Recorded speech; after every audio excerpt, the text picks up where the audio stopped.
Vamos a ver el problema 7 del seminario 14, en el cual tenemos que analizar el decaimiento radiactivo. El decaimiento radiactivo es una reacción nuclear, no es una reacción química, es una reacción nuclear, un proceso que ocurre en el núcleo de los átomos, de ciertos átomos que son inestables, que son radiactivos, y que podemos representar por medio de esta ecuación. Un átomo X, espontáneamente, sin influencia externa, su núcleo emite una partícula, expulsa una partícula, que puede ser, por ejemplo, una partícula alfa, una partícula beta o un neutrón. Estas son las tres formas de emisión más comunes. Hay algunas otras, pero estas tres son las formas de emisión más comunes. Las partículas alfa y beta son las primeras que se descubrieron cuando se empezó a estudiar el fenómeno de la radioactividad, fines del siglo XIX, principio del siglo XX. Como bueno, no se sabía bien qué eran esa radiación, se la llamó partículas alfa y partículas beta. Hoy sabemos que las partículas alfa son núcleos de helio, están formadas por 2 protones y 2 neutrones, y las partículas beta son electrones. Como la emisión entonces provoca cambios en el núcleo, y el núcleo es lo que define la identidad del átomo, entonces como producto se obtiene otro átomo distinto del átomo X.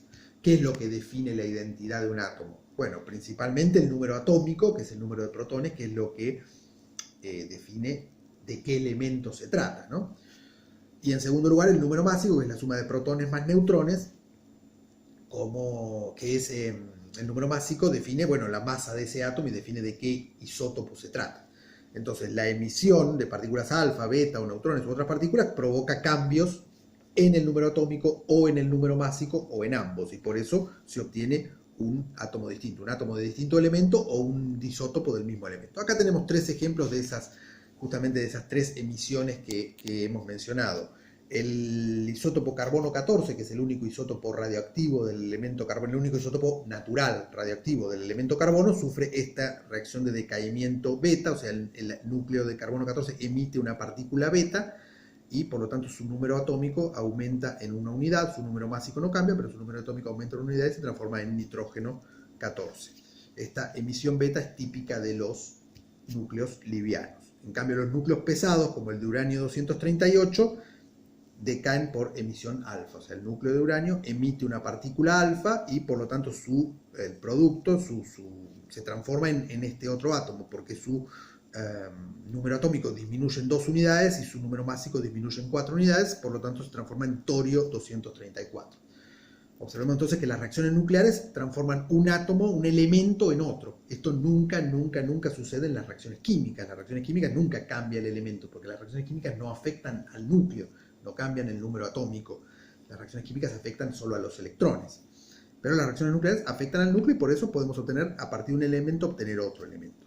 También tenemos la que mencionamos, la emisión de neutrones, que es típica de los átomos que tienen un gran exceso de neutrones respecto de protones. Entonces una forma de estabilizarse es emitir un neutrón. Por ejemplo, el berilio 13, el isótopo berilio 13 tiene 4 protones y tiene 9 neutrones. Tiene un gran exceso de neutrones respecto de los protones. Eso le da una cierta inestabilidad, y una forma de estabilizarse es emitir un neutrón y transformarse en berilio 12. Como vemos acá, el número atómico no cambia, por lo tanto sigue siendo berilio, pero es un nuevo isótopo del elemento, del mismo elemento. Bueno, ya sea que el elemento decaiga por emisión beta o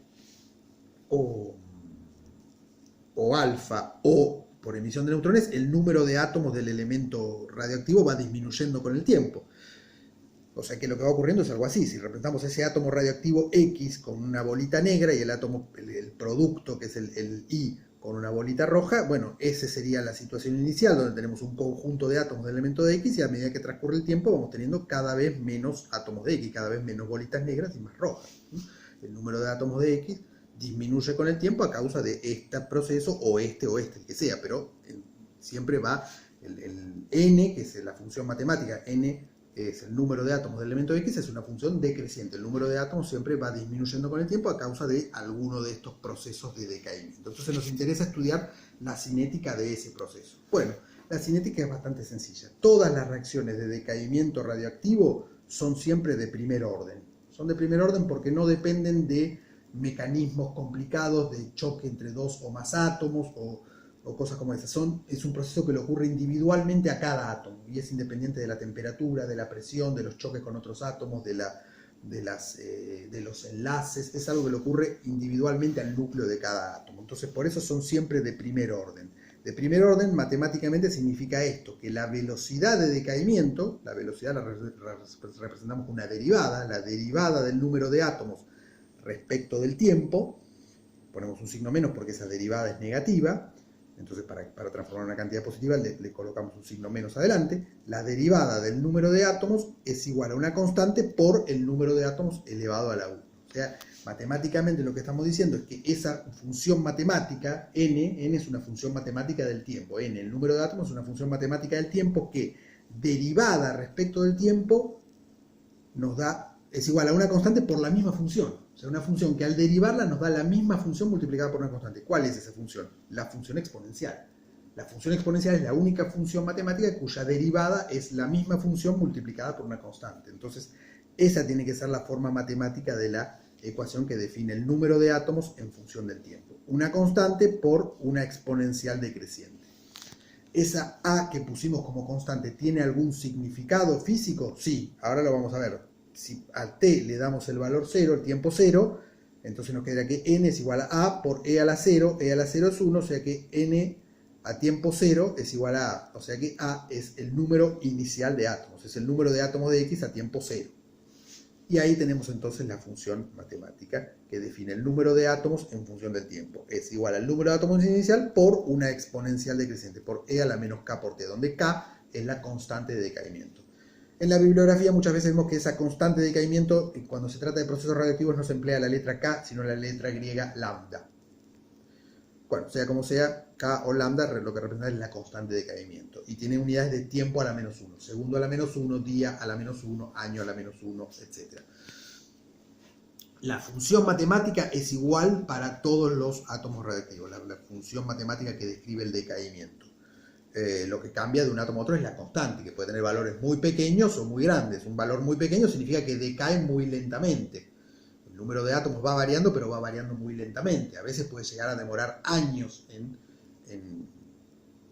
cambiar significativamente. Un valor de K grande significa que ese átomo es muy inestable y decae muy rápidamente. Podemos tener valores de decaimientos en tiempos de milisegundos en átomos muy inestables, pero la función matemática es siempre la misma. Entonces, esta función la podemos expresar el decaimiento en función del número de átomos o también del número de moles. Observemos que si tomamos esta ecuación y dividimos ambos miembros por el número de Avogadro, nos queda el número de átomos sobre el número de Avogadro es el número de moles. Y este sería el número de átomos inicial sobre el número de Avogadro, es el número de moles inicial. Entonces, si queremos, en vez de expresar el número de átomos, expresar el número de moles del elemento X, sigue también una cinética de orden 1, obviamente, con la misma constante de decaimiento, ¿no? Es el número de moles inicial por e a la menos k por t. Y si tomamos esta ecuación y multiplicamos ambos miembros por el peso atómico de X, al multiplicar moles por peso atómico obtenemos masa. Y entonces la masa también sigue decae, matemáticamente decae con el tiempo siguiendo la misma ley exponencial. Aclaremos que esta es la masa de átomos del elemento X, del elemento que decae, no la masa total, no es la masa de X más Y, solo la masa del elemento radiactivo que se está desintegrando. Entonces, tanto el número de átomos como el número de moles como la masa siguen la misma ley matemática de decaimiento. ¿Y qué pasa con la actividad? La actividad es la velocidad de decaimiento, o sea, el número de cuentas o el número de decaimientos por unidad de tiempo, el número de veces que ocurre la reacción por unidad de tiempo. Bueno, ¿cómo obtenemos eso? Bueno, derivando la ecuación de la cual partimos. Entonces, al derivar, R sería la derivada del número de átomos respecto al tiempo, con un signo menos para que dé positiva. Y nos queda, bueno, lo que ya dijimos, nos queda la misma función multiplicada por la constante K, donde esta constante por el número de átomos, K por N0 sería la actividad inicial. Entonces la actividad también decae de forma exponencial. Esto sucede porque justamente en la función exponencial la derivada es la misma función multiplicada por una constante. Entonces la actividad, el número de cuentas por unidad de tiempo también decae de forma exponencial de acuerdo a la misma ley con la misma constante de velocidad. Muy bien. El tiempo de vida media, que lo abreviamos de esta manera, T con un subíndice 1 medio, o también con una T mayúscula, si de esta forma más estilizada con el subíndice 1 medio. ¿Qué es el tiempo de vida media? Esto no es un producto, esto no es t por 1 medio, es un subíndice, t subíndice 1 medio. Esto se lee tiempo de vida media. Es el tiempo necesario para que el número de átomos decaiga a la mitad de su valor. O sea, si tenemos un cierto número de átomos radioactivos, después de un tiempo que llamamos tiempo de vida media, ese número de átomos decayó a la mitad. ¿Sí? El número de puntos negros es la mitad del que teníamos inicialmente. ¿Sí? La mitad de los átomos se conservó y la otra mitad se transformó en átomos de helio. Ese tiempo para que ocurra esto, para que decaiga la mitad de los átomos, es el tiempo de vida media. ¿Y cómo lo encontramos? Bueno, en esta ecuación que describe la ley de cómo decaen matemáticamente, cómo decaen con el tiempo los átomos de n, reemplazamos en esta ecuación el tiempo por el tiempo de vida media y el n por n0 sobre 2. Entonces, el número de átomos es la mitad del número inicial y el tiempo es el tiempo de vida media. Y despejamos, ¿no? El n0 lo pasamos dividiendo, se cancela con este otro y aplicamos logaritmo para despejar la incógnita que tenemos en el exponente. El logaritmo de 1 medio es menos el logaritmo de 2, los signos menos se cancelan y nos queda finalmente esto, que el tiempo de vida media es igual al logaritmo natural de 2 sobre la constante. Observamos que el tiempo de vida media es independiente del número de átomos y es inversamente proporcional a la constante. O sea, cuanto mayor sea la constante, significa que la reacción de decaimiento es más rápida y por lo tanto el tiempo de vida media es menor. Va a tardar menos tiempo en decaer a la mitad. Si la constante es pequeña, significa que va a tardar más tiempo en decaer a la mitad. Como dijimos, los tiempos de vida media podemos tener valores muy variables. Por ejemplo, el isótopo radón 215 tiene un tiempo de vida media de 1,55 milisegundos. O sea, es un isótopo muy inestable, mientras que, por ejemplo, el plomo 205 tiene un tiempo de vida media de 17,3 millones de años. Es casi, podríamos decir, que es estable, decae muy lentamente. Otros tienen valores intermedios. Este conocido isótopo de carbono 14 tiene un tiempo de vida media de 5.730 años. Hay otros que tienen tiempo de vida media del orden de días. Hay de todo, muy cortos o muy largos. ¿Sí?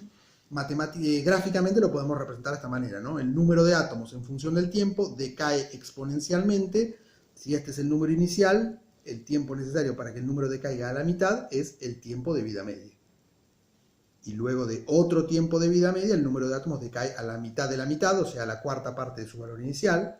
Y transcurrido otro tiempo de vida media, el número de átomos decae a la mitad de la mitad de la mitad, o sea, a la octava parte de su valor inicial. Es decir, cada tiempo de vida media que va transcurriendo, el número de átomos disminuye en un factor de 2.